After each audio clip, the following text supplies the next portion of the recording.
அத்தியாயம் 12.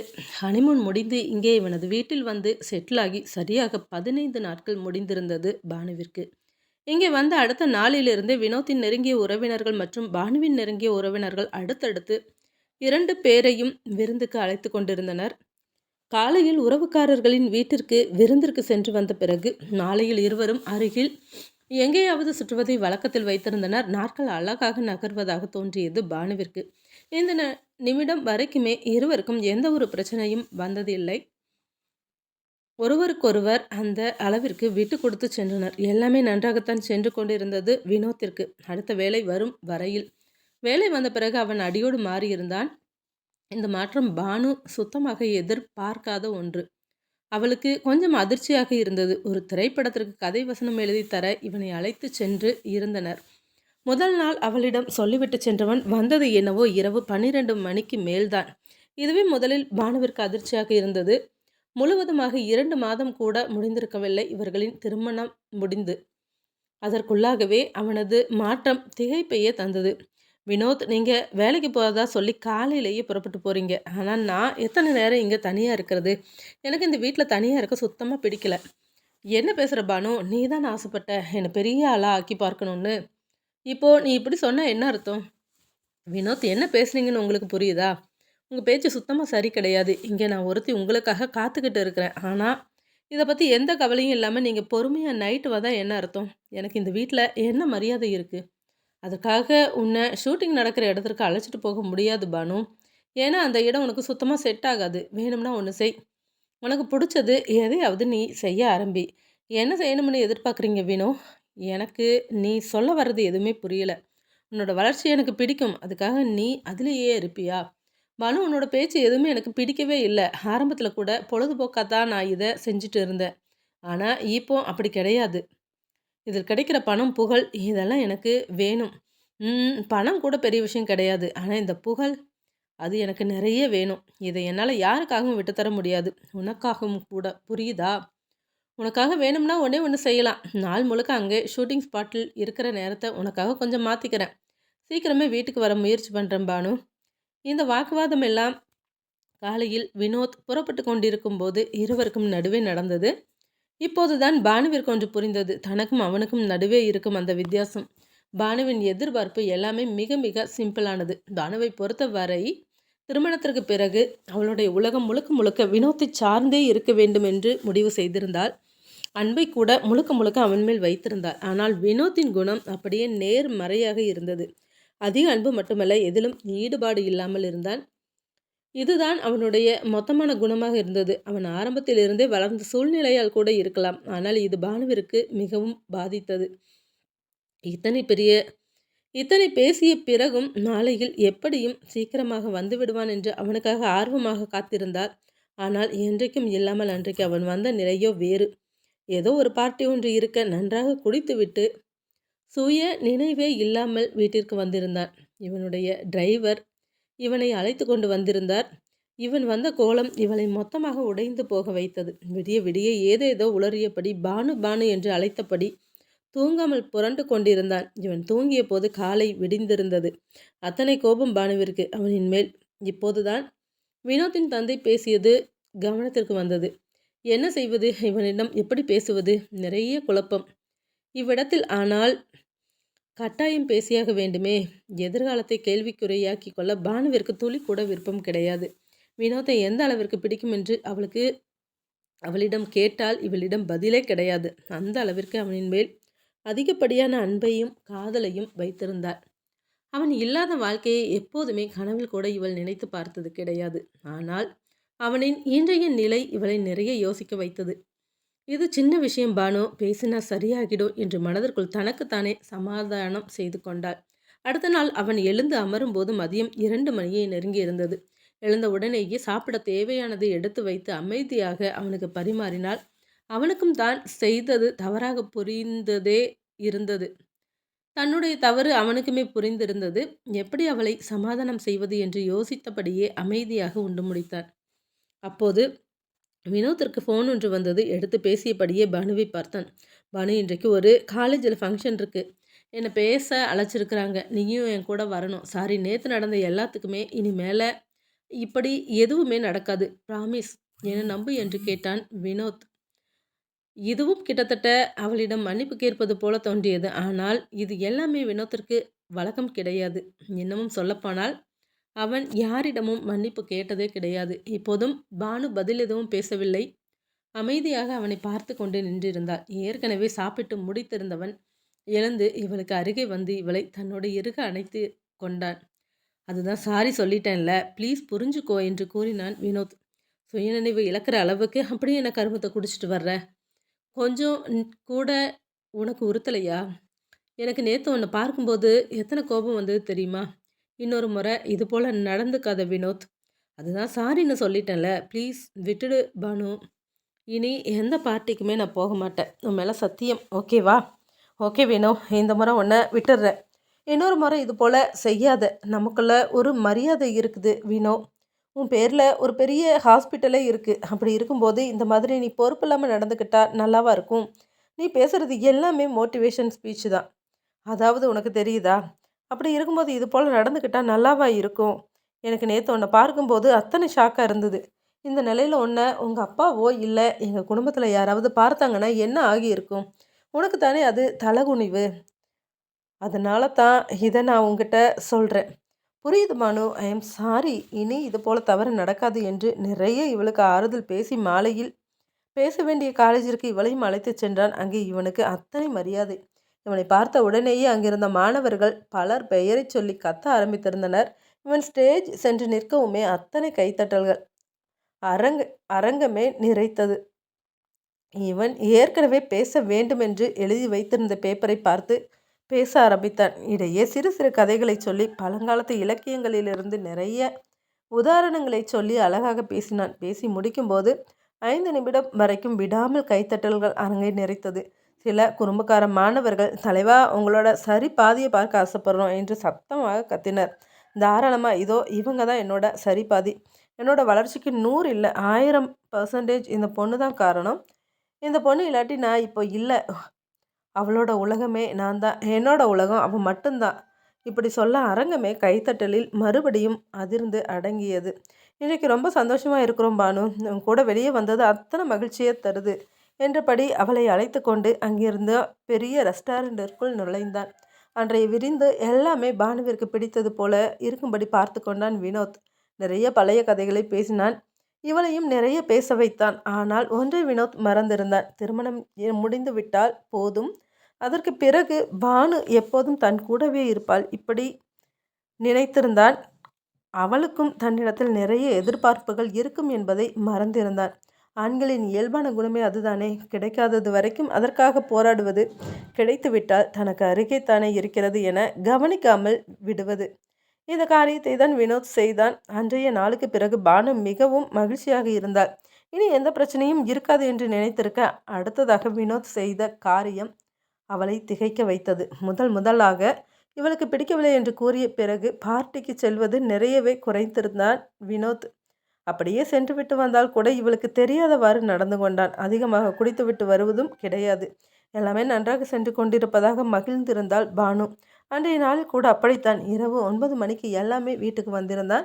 அன்றைக்கு இருவருமே நிறைய பேசி கொண்டிருந்தனர். மொட்டை மாடியில் முழு நிலவில் நிறைய கதைகளை பேசி சிரித்து கொண்டிருக்க மகிழ்ச்சியாகவே 2 பேரும் அங்கேயே இரவை கழித்தனர். மாடியில் கூட தூங்குவதற்காக ஒற்றை அறை கட்டி வைத்திருந்தான் வினோத். இருவருமே அங்கேயே நன்றாக தூங்கி இருந்தனர். பொழுது விடிந்து எழுந்து பார்த்தபோது வினோத் அங்கே இல்லை. நேரம் அப்போதுதான் 6 மணியை நெருங்கியிருந்தது. ஏசியின் ஜிலிப்பை விழித்திருந்தால் இரவு நடந்ததை நினைத்தபடியே அவளையும் அறியாமல் கைகள் வினோத்தை தேடியது. உதட்டில் கூட அவளையும் அறியாமல் ஒரு புன்னகை தொற்றியிருந்தது. வினோத் வினோத் என்று கூப்பிட்டாள். வினோத் இருப்பதற்கான அடையாளம் அங்கே இல்லை. மேலே எழுந்து மொட்டை மாடியை பார்த்தால் ஒருவேளை உடற்பயிற்சி செய்கிறானோ? அங்கேயும் அவன் இருப்பதற்கான அடையாளம் இல்லை. மெல்ல மாடியிலிருந்து தோட்டத்தை பார்த்தால் அங்கேயும் அவன் அமரும் இடம் காலியாக இருந்தது. தன்னுடைய மொபைலை எடுத்தபடியே கீழே இறங்கினாள் பானு. எங்கே போய் விட்டான் என யோசித்தபடியே ஃபோனில் அவனை அழைத்தாள் பானு.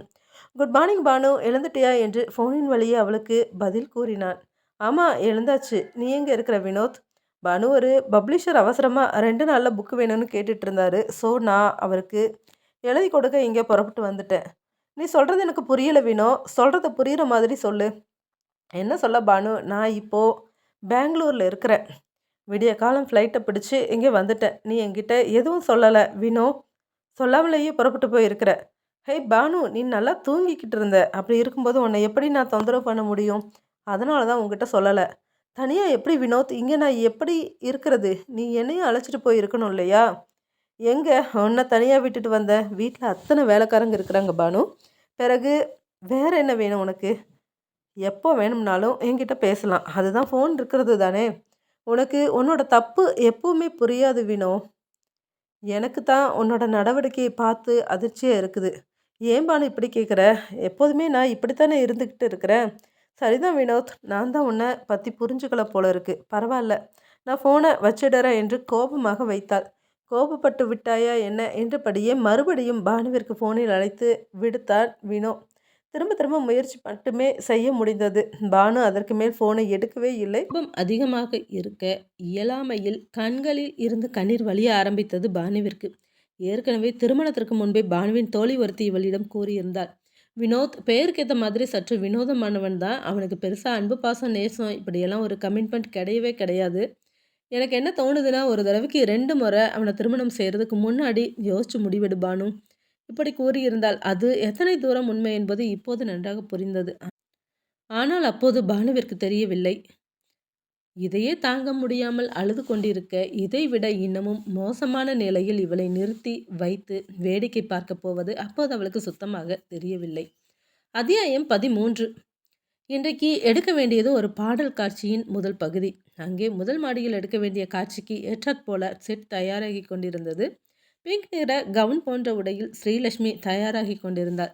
தலைமுடியை அழகாக சுருள் சுருளாக சுருட்டி வைத்தது போல குட்டியாக ஒரு கிரீடம் அணிவிக்கப்பட்டு பார்க்கவே ராணியின் தோற்றத்தில் இருந்தால் ஸ்ரீலட்சுமி. கூடவே நடனம் ஆடுவதற்காக ஆண்கள் போர் வீரர்களைப் போல 6 பேர் தயாராகி கொண்டிருக்க, அருண் இங்கே ஸ்ரீயிடம் எடுக்க போகும் காட்சியை விளக்கி கொண்டிருந்தான். ஸ்ரீ, இங்கே கவனிங்க, இன்னைக்கு எடுக்க போகிற சீன் இதுதான். அங்கே செட் போட்டிருக்குது இல்லையா, அந்த மரத்தில் உங்களோட கைகள் 2யுமே மேலே பிடிச்சி வச்சு கட்டியிருப்பாங்க. பக்கத்தில் ரெடியாக இருக்கிற 6 பேருமே ஆளுக்கு ஒரு பக்கத்தில் 3 பேராக கையில் பெரிய வாளோட உங்களுக்கு காவல் இருக்கிறது போல் நிற்பாங்க. அப்புறம் என்று சிரித்தபடி கேட்டாள் ஸ்ரீ. நம்ம ஹீரோ சார் மாசா என்ட்ரி ஆவார். கையில் சும்மா 6 கத்தியோட வேகமாக அந்த இடத்துக்கு வந்து அவங்க 6 பேரையுமே கத்தியால் கொண்டுட்டு உங்களை காப்பாற்றிட்டு போயிடுவாங்க. அப்படியே டூயட் சாங் ஸ்டார்ட் ஆகுது. அருண், ஆயுதங்களால் மற்றவங்களை காயப்படுத்துவது தப்பு இல்லையா? அப்பாவியாக கண்களில் குறும்பு மின்ன கேட்டாள். கட்டாயமாக தப்பு ஸ்ரீ. பேசாமல் ஹீரோயினுக்கு இந்த சீன் பிடிக்கலன்னு சொல்லிட்டு வந்துடுவா. நம்ம மாறன் சார் தானே, மாற்ற சொல்லி தான் கேட்கலாமே. ஏது, இன்றைக்கு நான் தான் உனக்கு கிடைச்சேனா அருண்? இதெல்லாம் நல்லதுக்கு இல்லை, பார்த்துக்கோ, மாட்டி விட பார்க்குறேன். அப்புறமா என்னவா சீனை சொன்னால் அப்படி ஒரு சிரிப்பு வருது. காலங்காலமாக இதைத்தானம்மா இங்கே எடுக்கிறாங்க. நாங்கள் மட்டும் வித்தியாசமாக எடுக்க வருவோமா என்ன? இல்லை அருண், எப்போதுமே எனக்கு தோன்ற ஒரு விஷயம். அது எப்படி ஹீரோ மட்டும் 8 பேர் 10 பேர் வரைக்கும் அவரால் எப்படி தனியாக அடிக்க முடியுது? அதுதான் நீ சொல்லி கேட்கவும் சிரிப்பு வந்துருச்சு. அதுதாங்க நம்ம தமிழ் சினிமாவோட வெற்றியோட ரகசியமே. எம்ஜிஆர் காலம் தொட்டு இது வரைக்கும் நடக்கிற ஹீரோன்னா 10 பேர் சமயத்தில் 100 பேர் வரைக்கும் அடிக்கணும். இதில் எல்லாம் லாஜிக் பார்க்கக்கூடாது. அதுவும் ஹீரோயினுக்கு பிரச்சனை மட்டும்தான் வருதுன்னா முதல்ல அவர் தானே வரணும். அதுவும் சரிதான் அருள். அவ்வளவுதானா? போகலாமா செட்டுக்கு? எல்லாருமே சரியாக இருக்குதா? மேக்கப் எல்லாம் ஓகே தானே என்று கேட்டபடி எழுந்து நின்றாள். அதெல்லாம் பர்ஃபெக்ட். உணர்ச்சி வசப்பட்டு ஹீரோவுங்க மேலே கத்தியை போட்டுடாமல் பார்த்துக்கணும். என்ன அருண், என்ன கிண்டல் பண்ணுறியா? ஐயோ இல்லை ஸ்ரீ, சீரியஸாக தான் சொல்கிறேன். பார்வைக்கு உங்களை விட்டு நகர்த்தவே முடியல, அந்த அளவுக்கு செமையாக இருக்கிறீங்க. டேய், ஓவராக பேசுகிற, ஒழுங்காக ஓடி போயிடு என்றபடி எழுந்து நடந்தாள் ஸ்ரீ. கொஞ்ச நேரத்திற்கெல்லாம் ஷூட்டிங் தொடங்கி இருந்தது. மாறன் அன்றைக்கு அங்கே ஷூட்டிங் ஸ்பாட்டிற்கு வந்திருந்தான். படத்தில் நடிக்கும் கதாநாயகன் கூட மாறனுக்கு நட்பு ரீதியில் நல்ல அறிமுகமானவன் தான். அவனோடு கலகலப்பாக பேசி கொண்டிருந்தான். என்ன மாறன், இந்த சீன் மட்டும்தான் எடுக்கணுமா? ஆமாம், இது ஸ்டார்டிங் தான். மற்றது டியூயட் வெளிநாட்டில் எடுக்கிறதா தான் பிளான். அப்புறமா இன்னும் கொஞ்சம் காட்சிகள் பதிவு செய்ய வேண்டியது இருக்குது. ஏன் கேட்குற என்று கேட்டான். ஒன்றுமில்ல மாறன், ஆனால் இந்த பொண்ணு ஹீரோயினுக்கு சரியான தேர்வு. அத்தனை பேருக்குமே ஸ்டப்பு கொடுக்குறாங்க. பயங்கர டேலண்ட்டு. நடிப்பு இவங்க உடம்புல ஊறி இருக்குதுன்னு தோணுது. ஆமா, நானும் கவனிக்கிறேனே, நல்ல திறமை இந்த பொண்ணுக்கிட்ட. சரி, டேக் போகலாமா? ஓகே பண்ணிடலாமா என்று விட்டு நகர்ந்தான். அங்கே ஷூட்டிங் எடுப்பதற்காக அனைத்து ஏற்பாடுகளும் தயாராக இருந்தது.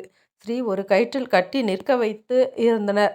ஷாட் ரெடி என்று சொல்லவும் ஒவ்வொருவரும் தங்களுடைய நடிப்பை வெளிக்காட்டத் தொடங்கினர். கதாநாயகன் தன்னுடைய கயிற்றின் உதவியால் இந்த அரங்கில் குதித்து உடனடியாக அங்கே இருந்த ஒரு தட்டில் வரிசையாக வைத்திருந்த கத்தியை வேகமாக எடுத்து வீச ஆரம்பித்தார். அங்கே ஸ்ரீயின் அருகில் துணையாக நின்ற குண்டர்களின் மீது வீச வேண்டும். பின்புறத்தில் லேசான மியூசிக் இசையோடு ஒவ்வொன்றாக எடுத்து வீச ஒரு கத்தி சரியாக ஸ்ரீயின் அருகே இருந்தவனை தாக்குவதற்கு பதிலாக சரியாக ஸ்ரீயின் கையை தாக்கி இருந்தது. கத்திப்பட்ட உடனேயே என்று கத்தியிருந்தால் ஸ்ரீ. அடுத்த நிமிடமே கையிலிருந்து சரசரவென ரத்தம் வலிய ஆரம்பித்தது. அந்த இடத்தில் பரபரப்பு தொற்றிக்கொண்டது. ஸ்ரீக்கு கூட ரத்தத்தை பார்க்கவும் அப்படியே அந்த இடத்தில் மயங்கி சரிந்திருந்தார். மாறன், அருண், கதாநாயகன் என அனைவருமே ஸ்ரீலட்சுமியை சுற்றிலும் கூடியிருந்தனர். சற்று முன்பு வரை ராணி போல கம்பீரமாக நின்றிருந்த பெண் இப்போது நிற்க முடியாமல் துவண்டு விழுந்திருந்ததை பார்க்கையில் மொத்தமாக பதறிவிட்டான் மாறன்.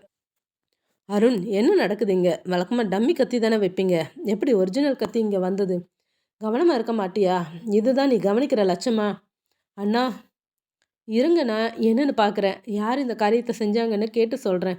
இனி கேட்டு என்னடா ஆக போகுது? பட்ட காயத்துக்கு என்ன பதில் சொல்ல போகிற?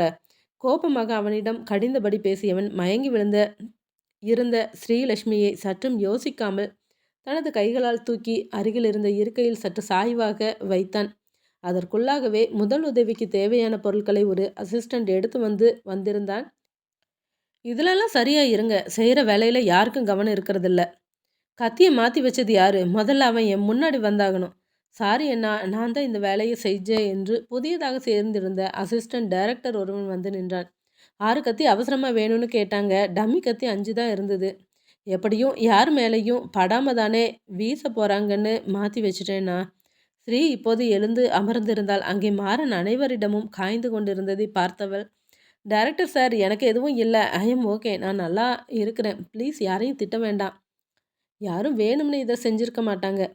என்ன ஸ்ரீ இப்படி சொல்கிறேன்? எவ்வளவு ரத்தம், எவ்வளோ பெரிய காயம். பெருசாக ஏதாவது ஆகி இருந்ததுன்னா அங்கிளுக்கு யார் பதில் சொல்கிறது? என்னை நம்பி தானே உன்னை இங்கே அனுப்பி வச்சுருக்குறாங்க. நீ கொஞ்ச நேரம் ரெஸ்ட் எடு. அருண், மற்ற வேலைகளை பார்க்கலாம் என்று நகர்ந்தான். படப்பிடிப்பு தளத்தில் இருந்த அனைவருமே இவனது பதட்டத்தை வேடிக்கை பார்த்தனர். சுற்றிலும் கவனித்தவன், இட்ஸ் ஓகே, அடுத்த வேலையை போய் பாருங்க என்று சொல்லிவிட்டு நகர்ந்தான். சாரி ஸ்ரீ, வேணும்னு உங்கள் மேலே வீசல. நான் உங்களை எதுவும் சொல்லலை. பெரிய காயம் எதுவும் ஆகலையே. அப்புறம் என்ன, விடுங்க. மாறன் தான் ரொம்ப பதறிட்டான். பேசிட்டு வரேன் என்று மாறனை தேடி நகர்ந்தான். என்ன மாறா, இத்தனை பதட்டப்படுற? ஷூட்டிங் ஸ்பாட்டில் விபத்து நடக்கிறதெல்லாம் இயல்பு தானே. எப்போதும் இல்லாமல் இப்போ ஏன் இத்தனை பதட்டப்படுற? உன்னோட முதல் படத்தில் கூட ஹீரோயின் பொண்ணுக்கு சின்ன ஆக்சிடெண்ட் நடந்துக்கத்தானே செஞ்சுது. இவ்வளோ பதட்டம் தேவையில்லை மாறா. அங்கே அருணும் கூட அந்த அசிஸ்டண்ட் திட்டிக் கொண்டிருந்தான். ஏண்டா, கத்தி கம்மியாக இருந்தால் மறுபடியும் இன்னொரு டேக் போக மாட்டோமா? அதுக்காக ஒரிஜினல் தான் வைப்பியா? சாரி, நான் இப்படி ஆகும்னு நினைக்கவே இல்லை. பரவாயில்ல விடு. இன்னும் 2 நாளைக்கு டைரக்டர் கண்ணில் சிக்கிடாத. ஏற்கனவே உன் மேலே பயங்கர கோபத்தில் இருக்கிறாரு. தலைக்கு கோபம் வந்தால் சமாளிக்கிறது ரொம்ப கஷ்டம். போ, சுறுசுறுப்பாக வேலையை பாரு. மாறன் தனக்காக ஒதுக்கியிருந்த அறையில் அமர்ந்திருந்தான். நிறைய டென்ஷன் அவனது முகத்தில் தெரிந்தது. ஸ்ரீயை மயங்கிய நிலையில் இவனால் பார்க்க முடியவில்லை. தன்னுடைய உணர்வு எந்த மாதிரியானது என்று அவனுக்கே புரியவில்லை. தான் நடந்து கொண்டது இன்று சற்று அதிகம்தான். இதுவரைக்கும் இந்த அளவிற்கு கோபப்பட்டு யாரிடமும் கத்தியது கிடையாது. படப்பிடிப்பு தளத்தில் ஆக்சிடெண்ட் நடப்பது அவ்வப்போது நடப்பதுதான். ஏன் சில நேரம் விபத்தில் உயிரிழப்பு சம்பவங்களும் கூட நடந்தது உண்டு. யாரும் வேண்டு என்று செய்வது கிடையாது. எதிர்பாராமல் சில நேரம் இப்படி நடந்து கொள்வது உண்டு. தன்னுடைய தலையை கோதி கொண்டு நின்றிருந்தான். அப்போது கதாநாயகனாக நடிக்கும் இவனது நண்பன் இவனுக்கு அருகே வந்தான். இதுக்கு மேலே என்ன செய்ய போகிற மாறன்? கல்யாணத்துக்கு அந்த பொண்ணுக்கிட்ட பர்மிஷன் கேட்டுடு. இனிமேலும் காலத்தை கடத்த வேண்டாம். அப்படியெல்லாம் எதுவும் இல்லைடா. அப்படியா? உன்னோட பதட்டம் எங்களுக்கு வேற விஷயத்த சொல்லிடுச்சு. போதும் மாறா. அந்த பொண்ணும் பார்த்த வரைக்கும் ரொம்ப நல்ல பொண்ணு தான். பச் பார்க்கலாண்டா. மயக்கு சரியவும் பதட்டமாயிட்டேன். ஓகே, இப்போ ஓகே தானே? மறுபடியும் செட்டுக்கு போகலாமா? அங்கே மறுபடியும் ரிஹர்சல் பார்க்க அனைவருமே அவனுக்காக காத்திருந்தனர். ஸ்ரீலட்சுமி கூட வேறு ஒரு நீண்ட கவுனை போட்டுக்கொண்டு இவர்களுக்காக காத்திருந்தாள். கையில் சிறு பிளாஸ்டர் ஒட்டப்பட்டிருந்தது. இப்போது தெளிவாக இருந்தால் இவனை பார்க்கவும் லேசாக புன்னகைத்தபடி, ஐ எம் ஓகே சார், மறுபடியும் ஷூட்டிங் நடக்கலாம் என்று கூறினாள். இந்த சின்ன விஷயத்திற்கு இவளுக்காக பதட்டமாகி நின்றிருக்க, இதை விடவும் பெரிய பிரச்சனை மாலையில் மறுபடியும் சந்திக்கப் போவதை அப்போது மாறனுக்கு தெரியவில்லை. அதற்கு பிறகு இவன் எதிர்பார்த்தது போல வேகமாக அடுத்தடுத்த காட்சிகளை படமாக்கி கொண்டிருந்தனர். அங்கு எந்த தொய்வும் இருக்கவில்லை. காயம்பட்டு இருந்ததினால் லேசாக முகம் பாடி இருந்தாலும் கேமராவிற்கு எல்லாம் காட்டிக்கொள்ளவில்லை. இயல்பாக புன்னகைத்தபடியே நடித்து கொடுத்தாள். மாலை 5 மணிக்கெல்லாம் வேறு ஒரு சம்பவம் நடந்தது. ஏற்கனவே இவளால் பாதிக்கப்பட்டதாக நினைத்திருந்த முன்னாள் கதாநாயகி இவளை பார்க்க இங்கே ஷூட்டிங் ஸ்பாட்டிற்கு வந்திருந்தாள். ஏற்கனவே அன்றைக்கு எடுக்க வேண்டிய காட்சிகளை எடுத்து முடித்திருந்த ஸ்ரீலட்சுமி அங்கே பால்கனி ஓரத்தில் ஒரு சேரை போட்டு அமர்ந்திருந்தாள். அப்போதுதான் அவளை காண வந்தது. அந்த பெண்ணும் கூட இவளின் மேல் பயங்கர கோபத்தில் வந்திருந்தாள். தன்னுடைய வாய்ப்பு எல்லாமே இவளால் பறி போய் விட்டது என்கின்ற கோபத்தோடு வந்திருக்க இவளுக்கு அது எல்லாம் தெரியவில்லை. இவளை பார்க்கவும் வேகமாக எழுந்தவள், வாங்க மேடம், எப்படி இருக்கிறீங்க என்று இயல்பாக விசாரித்தாள். என்னோட வாய்ப்புகளை எல்லாம் பறிச்சுட்ட, மகாராணி வேடத்தில் உட்கார்ந்துருக்கிறியா? எத்தனை தைரியம் உனக்கு? தப்பு மேடம், யாரோட வாய்ப்பையும் யாரும் பறிக்க முடியாது. நீங்கள் என்ன தப்பு செஞ்சீங்கன்னு யோசிச்சு பாருங்க, உங்களுக்கே புரியும். மறுபடியும் இது போல் தவறு நேராமல் பார்த்துக்கோங்க. அட்வைஸ் பண்ணுற அளவுக்கு பெரிய ஆள் ஆயிட்டியா நீ? உன்னை சும்மா விட்டுட்டு போயிடுவேன்னு நினைக்கிறியா என்று கோபமாக கத்திக்கொண்டிருந்தாள். அவள் பேசுவதிலிருந்தே தெரிந்தது அந்த மாலை வேளையிலும் நன்றாக குடித்துவிட்டு வந்திருக்கிறாள் என்று. அது புரியவும் ஸ்ரீலட்சுமி, மேடம், இன்னொரு நாள் நம்ம பேசலாம், இப்போ நீங்கள் புறப்படுங்க என்றார். என்னடி, என்னையவே விரட்ட பார்க்குறியா? இன்றைக்கு எனக்கு 2ல் 1 தெரியாமல் இங்கேருந்து போக மாட்டேன். என்ன நினச்சேன்? இன்றைக்கி நேற்று இல்லை, கிட்டத்தட்ட 10 வருஷமாக இந்த ஃபீல்டில் இருக்கிறேன். உன்னை போல் எத்தனை பொண்ணுங்களை பார்த்துருக்குறேன். என்கிட்டயே உன்னோட திறமையை காட்டுறியா? கிட்டத்தட்ட பைத்தியம் போல கத்தி கொண்டிருந்தாள். என்ன பேசுவது, எப்படி நகர்த்தி விடுவது என எதுவும் தெரியாமல் யாராவது தனக்கு உதவியாக வருவார்களா என கண்களால் தேடினாள் ஸ்ரீ. சற்று தொலைவில் எதையோ கேட்டுக்கொண்டிருந்த மாறனும் அவனுக்கு அருகே நின்று கொண்டிருந்த அருணும் தான் முதலில் ஸ்ரீயை பார்த்தது. இப்போது ஸ்ரீ காலையில் அடிபட்டிருந்த இடத்தில் அந்த பெண் இறுக்கி பிடித்திருந்தாள். ஸ்ரீ முகத்தில் அப்பட்டமாக வலியின் சாயல் நன்றாக தெரிந்தது. மேடம், கையை விடுங்க, என்ன செய்றீங்க? அண்ணா, அங்கே ஏதோ பிரச்சனை போல இருக்குது என்று சொல்லிவிட்டு வேகமாக இவர்கள் இருந்த இடத்தை நோக்கி வந்து கொண்டிருந்தான் அருண். ஏற்கனவே போதையில் இருந்தது. அவளை உச்சபட்சமாக இவள் மேல் கோபத்தை தூண்டி இருந்தது. என்ன, ரொம்ப நல்லவ மாதிரி நடிக்கிறியா என்று கூறியபடியே இவளை யாரும் எதிர்பாராத வேளையில் வேகமாக தள்ளிவிட்டாள். ஏற்கனவே அருண் வேகமாக வர அவனை தொடர்ந்து மாறனும் இவர்களை நோக்கி வந்து கொண்டிருந்தான். அதற்கு முன்பாகவே அந்த அசம்பாவிதம் நடந்துவிட்டது. தள்ளிய வேகத்தில் யாரும் எதிர்பாராத வகையில் கைப்பிடிப்பதற்காக வைத்திருந்த அந்த கண்ணாடி தடுப்பை தாண்டி முதல் மாடியிலிருந்து கீழே தவறி விழுந்திருந்தாள். ஆ என்ற சத்தத்தோடு மாறனின் இதயம் ஒரு நிமிடம் துடிக்க மறந்திருந்தது. அத்தியாயம் 14. 3 நாள் கழித்து வினோத் இங்கே மறுபடியும் வீட்டிற்கு வந்திருந்தான். பாணி அவனின் மேல் உச்சபட்சமான கோபத்தில் இருந்தாள். இந்த முறை இவ்வளவு கோபம் 10 நாளை தாண்டி சென்று கொண்டிருந்தது. அவனிடம் முகம் கொடுத்து பேசுவதை முற்றிலுமாக தவிர்த்து விட்டாள். வினோத்தை பொறுத்த வரைக்கும் இந்த நிமிடம் வரையிலும் அவனது தப்பு அவனுக்கு புரியவில்லை. ஏன் நம்மிடம் பேசுவது இல்லை? நம்ம என்ன பெருசா தப்பு செஞ்சிட்டோம்? ஏன் இப்படி புரியாமல் நடந்துக்கிறா? இப்படித்தான் நினைத்து கொண்டிருந்தான். நாட்கள் நகர்ந்ததை தவிர பானு தன்னுடைய கோபத்தை குறைத்து கொள்ளவில்லை. ஒரு கட்டத்திற்கு மேல் இவனாகவே அவளிடம் சென்று பேச ஆரம்பித்தான். போர் அடிக்குது பானு, பக்கத்தில் எங்கேயாவது போயிட்டு வரலாமா? இப்போ புறப்படலாமா? நான் எங்கேயும் வர தயாராக இல்லை, ஒரே வரியில் பதில் சொல்லிவிட்டு நகர்ந்தாள். ஏன் வரமாட்ட? உன்னோட அம்மா அப்பாவை பார்க்க கூட வரமாட்டியா?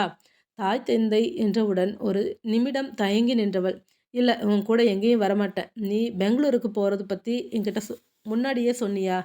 இல்லை தானே, அப்புறம் ஏன் என்கிட்ட கேட்குற?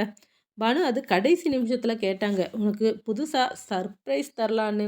என்ன சர்ப்ரைஸ் வேணும்? என்னை தனியாக இங்கே விட்டுட்டு போகிறதா? நமக்கு கல்யாணம் ஆகி ரொம்ப நாள் எல்லாம் ஆகலை. இப்போது இப்படி நடந்து கொண்டா இன்னும் எத்தனை வருஷம் பேலன்ஸ் இருக்குது?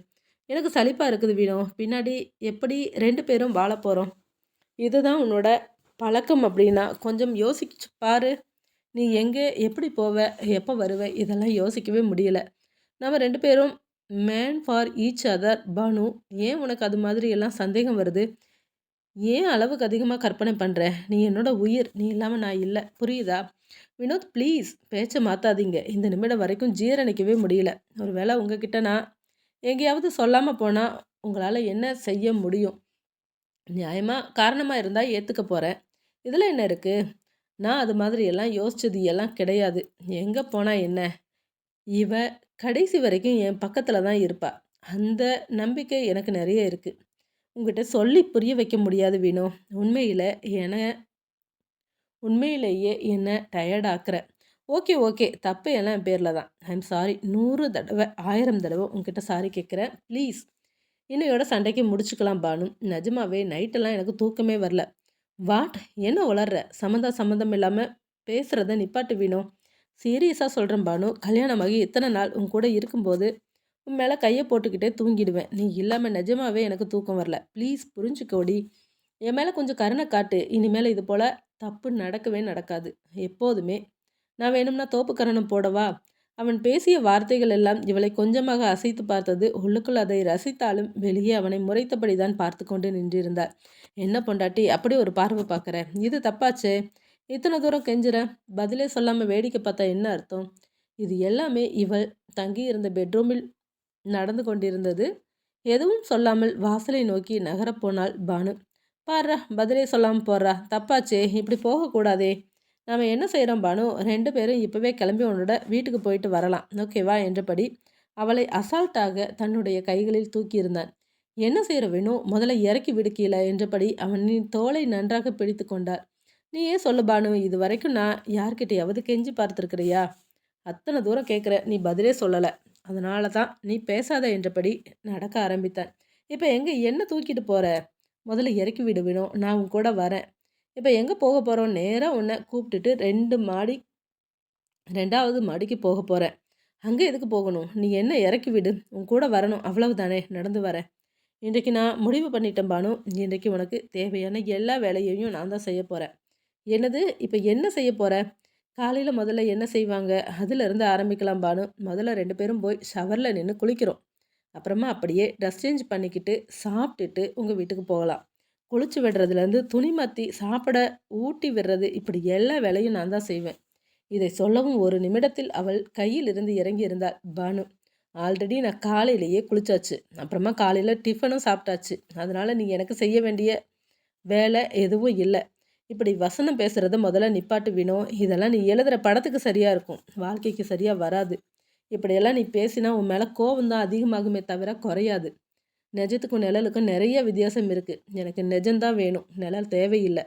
எனக்கு உன்கிட்ட இருக்கிற எதிர்பார்ப்பு ரொம்ப கொஞ்சம்தான். அதை மட்டும் பூர்த்தி செஞ்சா போதும் என்று நடக்க ஆரம்பித்தாள். பானு ப்ளீஸ் இனிமே அது போல நடக்காது. இனிமே இது மாதிரி பேசவும் மாட்டேன். இந்த ஒரு முறை மட்டும் கருணை காட்டு பானு. பாதி தூரம் வரைக்கும் சென்றவள் திரும்பி வந்து இந்த ஒரு முறை தான் வினோத். இன்னொரு முறை இது போல தப்பு செஞ்சா கட்டாயமா நான் மன்னிக்க மாட்டேன் என்று சொல்லிவிட்டு நகரப்போக அவளது கரம் பற்றியவன் ஒரு லூசு சொன்னான் பானு. இது போல ரொமான்டிக்காக பேசினா பொண்டாட்டிங்க கவிழ்ந்துடுவாங்க அப்படின்னு. எல்லாமே பொய்யா? உனக்கு அத்தனை கோபம் வருது. வினோ உன்னை ரொம்ப நாளாக எனக்கு தெரியும். உன்னோட சின்ன சின்ன அசைவு கூட என்னால் கெஸ் பண்ண முடியும். அப்படி இருக்கும்போது இப்படியெல்லாம் பேசினா ஓகே, நான் உன்கிட்ட சமாதானம் ஆயிட்டேன். அது வரைக்கும் நடந்ததை மறந்துடலாம். இனிமேல் சண்டை இல்லாமல் வாழலாம். ஓகேவா? Double okay Banu. இதை இப்போவே கொண்டாடி ஆகணும். உனக்கு என்ன வேணும் கேளு வாங்கி தரேன். வினோத் முதல்ல இந்த குணத்தை மாற்றிக்கோ. உன்னோட தப்பு உனக்கு புரியுதா புரியலையா? இப்படி ஏதாவது வாங்கி கொடுத்தா செஞ்ச தப்பு இல்லைன்னு ஆகிடுமா? இதை செஞ்சாதான் சமாதானம் ஆவேன்னு யார் சொன்னது? மறுபடியும் மரம் ஏறிடாத பானு. ப்ளீஸ் எங்கேயுமே போக வேண்டாம். பேசாமல் நம்ம ரூம் அளவெடுக்கலாமா? எனது என்று திகைத்தாள். பிறகு புரிந்து கொண்டு உன்னை முதல்ல எங்கள் வீட்டுக்கு அழைச்சிட்டு போ. சரியாக 10 நிமிஷம்தான் டைம். லேட் பண்ணின நீ காலி பார்த்துக்கோ. மிஸ்ஸஸ் வினோத் சக்கரவர்த்தி ஓவரா மிரட்டுறீங்க. இதெல்லாம் நல்லதுக்கே இல்லை. 10 நாளைய கோபம் ஒரே நாளில் பனியாய் உருகி இருந்தது. அன்றைய நாள் மகிழ்ச்சியாக நகர்ந்தது. அதன் பிறகு மறுபடியும் அதுபோல ஒரு தவறு நடக்காதவாறு வினோத் பார்த்து கொண்டான். இது எல்லாமே அவனால் 1 மாதம் வரைக்கும் தான் அவளிடம் சரியாக நடக்க முடிந்தது. இந்த முறை அவன் செய்தது பைத்தியக்காரத்தனத்தின் உச்சம் என்றுதான் சொல்ல வேண்டும். இந்த முறை இவனே எதிர்பாராத அளவிற்கு பெரிய பேனரில் இருந்து அழைப்பு வந்திருந்தது. கிட்டத்தட்ட தொடர்ந்து 3 மாதம் கூடவே இருந்து வசனம் எழுதி கொடுக்க வேண்டும். இவளிடம் நியாயமாக கேட்டு சம்மதம் வாங்கி இருந்தாலுமே என்னவோ முதல் முறை செய்தது போல இந்த முறை அவளிடம் எதுவும் கேட்காமல் புறப்பட்டு சென்றிருந்தான். அதுவும் பானுவை அவளது வீட்டில் ஒரு வாரம் தங்கிவிட்டு வா என்று அங்கே அழைத்து சென்று விட்டு வந்தவன் அடுத்த நாள் புறப்பட்டு சென்றிருந்தான். படப்பிடிப்பு நடந்தது ராஜஸ்தானில். அங்கே சென்று 2 நாள் கழித்த பிறகு இவளிடம் அழைத்து பேசினான். பாலைவனத்தில் படப்பிடிப்பு பானு. என்னோட கேரியரில் சரியான சவால் இந்த படம். ஃப்ளாஷ்பேக்கில் ராஜாக்கள் பேசுகிற வசனம் எழுதி கொடுக்கணும். இது எனக்கு புதுசு இல்லையா, அதனால் சரின்னு சம்மதிச்சிட்டேன். உங்ககிட்ட சொல்ல கொஞ்சம் தயக்கமாக இருந்தது. ப்ளீஸ் பானு என்று கேட்க மொத்தமாக உடைந்து விட்டாள். நீ மாறவே மாட்ட இல்லையா வினோத்? நீ கடைசி வரைக்கும் என்னை புரிஞ்சுக்க போகிறதில்ல. உன்னோட வளர்ச்சி எனக்கு பிடிக்காதுன்னு சொல்கிறியா? போதும் வினோத், தயவு செஞ்சு ஃபோனை வச்சுடு. இதுக்கு மேலே பேசி என்ன இன்னும் கஷ்டப்படுத்தாதே என்று சொல்லிவிட்டு ஃபோனை வைத்திருந்தாள் பானு. எப்போதும் இல்லாமல் இந்த முறை அவனின் மேல் அதிக கோபம் வந்தது. தான் ஏமாற்றப்பட்டதாக, அவனிடம் ஏமாந்து விட்டதாக, இப்படி பலவிதமான யோசனை. எதிலும் கவனம் செலுத்த முடியவில்லை. கிட்டத்தட்ட பைத்தியம் பிடிக்கும் நிலையில் சுற்றி கொண்டிருந்தாள். 2 வாரங்கள் வேகமாக முடிந்திருந்தது. அப்போதுதான் முதலாக அவளது உடலில் ஏற்பட்ட மாற்றம் அவனுக்கு புரிய ஆரம்பித்தது. அந்த உடல் சோர்வு கூட இவளது மனநிலைக்கு காரணமாக இருந்திருக்கலாம். இந்த நிமிடம் அவள் எதிர்பாராதது வினோத் தன் கூடவே இருக்க வேண்டும் என்றுதான். ஆனால் அவனுடைய வேலை இங்கு வரவிடவில்லை. தன்னுடைய உடல்நிலையை பற்றி சொல்லாமல் வினோத்தை இங்கே அழைத்தாள் பானு. ஒரு தடவை வந்துட்டு போ வினோ, எனக்கு உன்னை பார்க்கணும் போல இருக்கு என்று அழைக்க, ப்ளீஸ் பானு, என்னால் இப்போதைக்கு அங்கே வர முடியாது. வேகமாக போய்கிட்டு இருக்கு. இது ஷூட்டிங் 3 மாதம் இல்லை 6 மாதம் தாண்டும் போல இருக்கு. உனக்கு என்ன விடவும் அந்த வேலை முக்கியமா? பானு ஆர்வமாக ஒப்பந்தத்தில் சைன் போட்டுட்டேன். ப்ளீஸ் புரிஞ்சுக்கோ. சீக்கிரமாக உன்னை வந்து பார்க்குறேன். இப்போது பாதியில் புறப்பட்டு வர முடியாது. நீ இப்போது நம்ம வீட்டில் தானே இருக்கிற. வேணும்னா உங்கள் அண்ணாவை இங்கே வர சொல்லி அங்கே உன் வீட்டில் போய் தங்கிக்கோ. 2 நாள் லீவ் கிடைச்சா கூட அங்கே ஓடி வந்துடுறேன். நான் உன்கிட்ட ஒரு முக்கியமான விஷயம் சொல்லணும் வினோத். ப்ளீஸ் ஒரு முறை வந்துட்டு போ. உன்னை பார்த்து நேரில் தான் சொல்லணும். நிச்சயமாக நீ இதை கேட்டால் சந்தோஷப்படுவ. உனக்கு ஒரு முறை சொன்னால் புரியாதா பானு? என்னால் இப்போ அங்கே வர முடியாது. கொஞ்சம் கோபமாகவே பேசினான். இவனது பேச்சு இவளை வேறு விதமாக கோபத்தை தூண்டியிருந்தது. முதல் முறையாக தன்னுடைய தேர்வு சரியானது தானா என யோசிக்க ஆரம்பித்தாள். எப்படி யோசித்தாலும் வினோத்தின் மேல் அவளுக்கு நம்பிக்கை துளி கூட வரவில்லை. இவனை நம்பி இன்னொரு உயிரை எப்படி பெற்றெடுப்பது என்று முதல் முறையாக தவறாக யோசிக்க ஆரம்பித்தாள். ஏற்கனவே வாந்தி எடுக்க ஆரம்பித்திருந்தால் உடல் சோர்வு, தலை சுற்றல் என்று இவளை பாடாய்படுத்த அவனின் மேல் இருந்த கோபம் கடைசியில் குழந்தையை கலைக்க முடிவு செய்திருந்தாள் பானு. அளவுக்கு அதிகமாக அவன் மீது அன்பு இருந்தாலும் எடுத்த முடிவு என்னவோ தவறானதுதான். இதனால் 2 பேருமே மகிழ்ச்சி அடைய போவதில்லை. ஆனாலும் வீம்பு பிடிவாதம் அந்த நேரத்தில் பானுவிற்கு. எப்போதுமே தான் அவனுக்கு அவனது சொல் பேச்சு கேட்டு நடக்க வேண்டுமா? ஒவ்வொரு முறையும் தான் விட்டு கொடுக்க வேண்டுமா? ஒவ்வொருவர் விட்டு தருவது தானே வாழ்க்கை. அதை உணராமல் தன்னுடைய பிடிவாதம் தான் பெரியது என்று தவறாக முடிவெடுத்தாள் பானு. இது எந்த அளவிற்கு இருவரையும் பாதிக்கப் போகிறது என்று அப்போது அவளுக்கு சுத்தமாக தெரியவில்லை. அதற்கு ஏற்றல் போல முதல் முறையாக வினோத்திலும் தற்சமயம் எடுக்கும் படத்தின் நாயகிக்கும் ரகசிய தொடர்பு இருக்கிறது என்பது போல நிறைய செய்திகள் இவளை வந்து சேர்ந்து கொண்டிருந்தது. அது உண்மை என்று நம்பும் அளவிற்கு இவனுடைய நடவடிக்கையும் இருந்தது. இவளை வந்து சந்திக்காதது கூடவே வினோத் சமாதானமாக பேச ஆரம்பித்தாலுமே கடைசியில் இருவருக்கும் சண்டையில் முடிய கடைசியாக பானு அவனிடம் பேசிய போது, வினோத், 6 மாதத்துலேயே உனக்கு நான் சலிச்சு போயிட்டேன்ல, அப்படித்தானே? இனிமேல் நடக்க போகிற எதுக்குமே நான் காரணம் கிடையாது. உன்னோட செய்கை மட்டும்தான். கடைசியாக பானு இவனிடம் பேசியது இதைத்தான்.